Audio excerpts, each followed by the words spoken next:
नरिवलमै गणपतिको पूजन गर्नुको कारण के हो? कारण एवं निवारण। भगवान शंकरले चलाएको त्रिशूलबाट काटिएको शिरको भाग चाहिँ आकाश मण्डलबाट गोलोक धाममा यज्ञ कुण्डमा प्रवेश गरेको इतिहास छ। कहाँ? गोलोक धाममा जहाँ कृष्ण भगवान हुनुहुन्छ त्यहाँ पनि त अखण्ड हवन हुन्छ।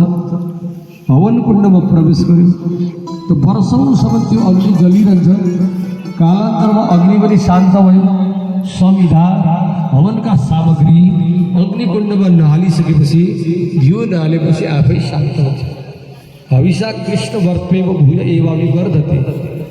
त्यसमा कुनै पदार्थ लगाइराख्यो भनेदेखि जलिरहने हो। समिधा दाउरा हाल्न छोड्यो भने आफै शान्त हुन्छ।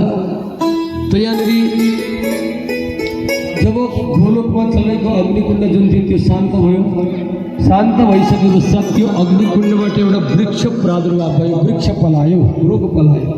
त्यो के थियो? नरिवल थियो।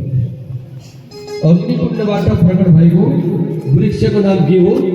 नरिवल हो। त्यसमा फलेको जुन चाहिँ वृक्ष फल छ, नरिवल छ, त्यसका 3वटा आँखा हुन्छन्।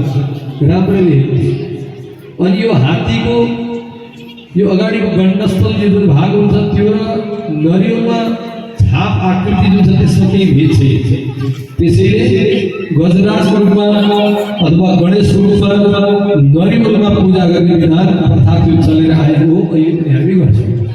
बोल भक्त वत्सल भगवान की, विघ्नेश्वर गणपति महाराज की, सियावर रामचंद्र जी की। आउनुहोस् उनी परमप्रभु परमात्मालाई छोटो स्मरण गर्दै एउटा सुन्दर भजनमा हामी आनन्दित बनौँ। केही पलका लागि आफ्नो भावना व्यक्त गरौँ। त्यस पछाडि अग्रिम कथा प्रसङ्गमा हामी